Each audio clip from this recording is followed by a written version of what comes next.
Stalin executed more of his own generals than Hitler killed in the entire first year of Operation Barbarossa. By 1941, the Red Army had been gutted from within, and the Nazis were about to discover just how catastrophic this self-inflicted wound would prove to be. Between 1936 and 1938, Joseph Stalin orchestrated one of history's most devastating acts of self-sabotage. The Great Purge didn't just eliminate political enemies, it systematically destroyed the Soviet Union's military leadership, intelligence networks, and industrial capacity. Today, we're examining how Stalin's paranoid quest for absolute power created the very weakness that nearly handed Hitler victory in the East. This is the story of how the Soviet Union almost lost World War II before it even began. The seeds of paranoia. By 1934, Stalin had consolidated power, but consolidation wasn't enough. The man who had clawed his way to the top of the Communist Party saw threats everywhere, real and imagined. The military hemorrhage. The purge's most catastrophic impact fell upon the Red Army. Marshal Tukhachevsky, the Soviet Union's most brilliant military strategist and architect of modern combined arms doctrine, was arrested in May 1937. His crime? Allegedly plotting with Nazi Germany, the very enemy he had spent years preparing to fight. The numbers tell a horrifying story. Of the Soviet Union's 5 marshals, 3 were executed. Of 15 army commanders, 13 disappeared. Of 85 corps commanders, 57 were eliminated. Of 195 divisional commanders, 110 were purged. In total, approximately 35,000 officers, roughly half of the entire officer corps, were either executed, imprisoned, or dismissed from service. These weren't just statistics on paper.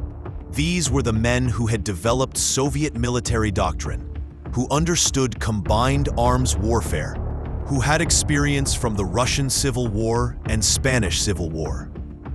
The intelligence catastrophe. While the military purge grabbed headlines, the destruction of Soviet intelligence networks proved equally devastating.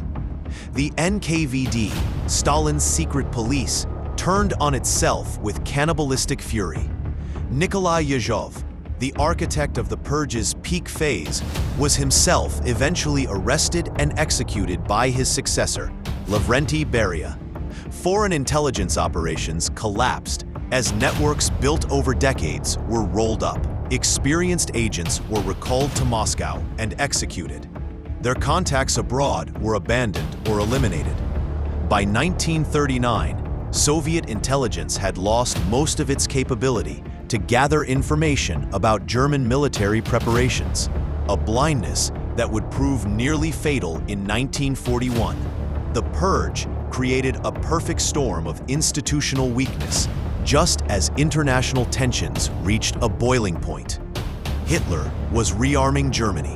Japan was expanding in Asia, and war clouds were gathering across Europe. The Red Army now consisted of inexperienced officers promoted far beyond their capabilities, led by commanders terrified of making any decision that might be interpreted as disloyalty. Initiative, the cornerstone of effective military leadership, became synonymous with treason. The doctrine disaster.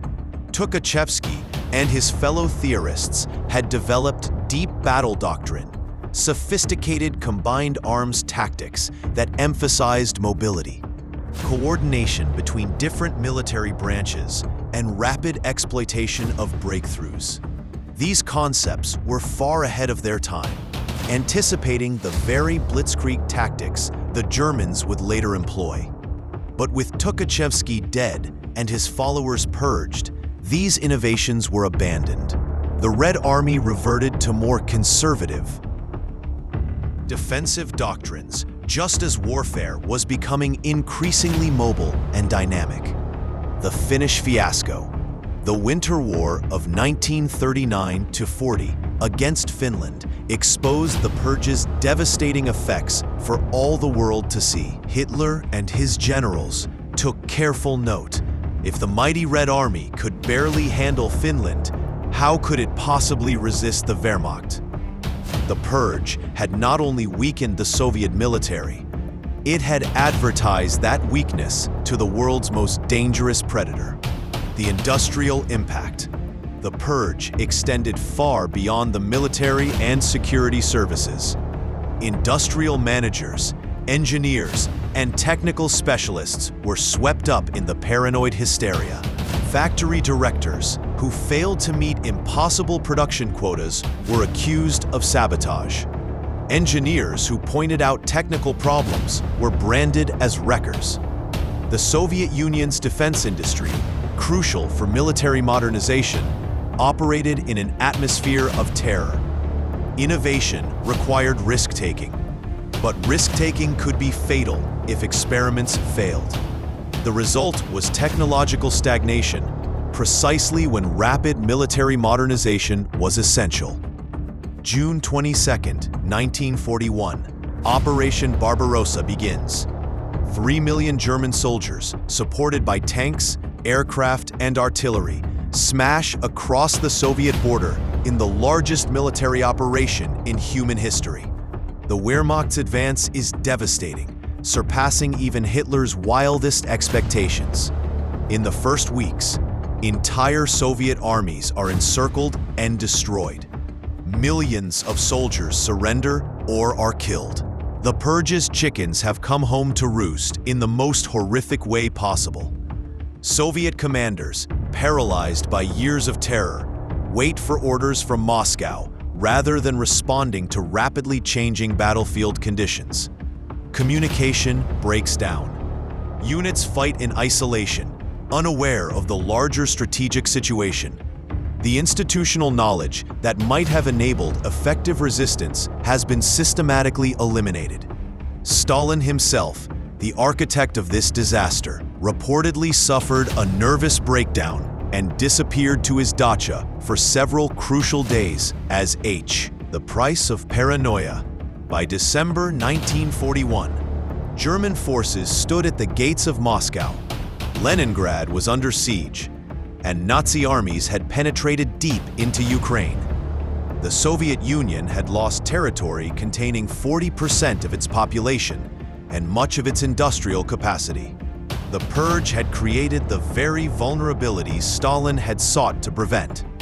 Yet even in this darkest hour, the Soviet system's underlying strengths began to assert themselves. The workers and peasants Stalin had terrorized proved more resilient than their purged leaders. New commanders, blooded by disaster, began to emerge. The vast spaces of Russia, which had protected the country from Napoleon, now bought precious time to reorganize and rebuild. The Great Purge stands as one of history's most devastating examples of self-inflicted institutional damage. In his quest for absolute security, Stalin created absolute vulnerability. What did you think about Stalin's catastrophic decision to purge his own military leadership right before the world's deadliest war? The scale of this self-inflicted disaster is almost impossible to comprehend, executing the very generals who could have stopped Hitler's advance. Drop a comment below and tell us, do you think the Soviet Union could have won World War II much faster if Stalin hadn't destroyed his officer corps? And what other historical leaders made decisions this disastrously self-destructive? Like this video if Stalin's paranoid purge shocked you as much as it shocked us. Subscribe for more deep dives into history's most critical turning points, and hit that notification bell, because next week we're exploring another moment when a single leader's decision changed the course of human history forever.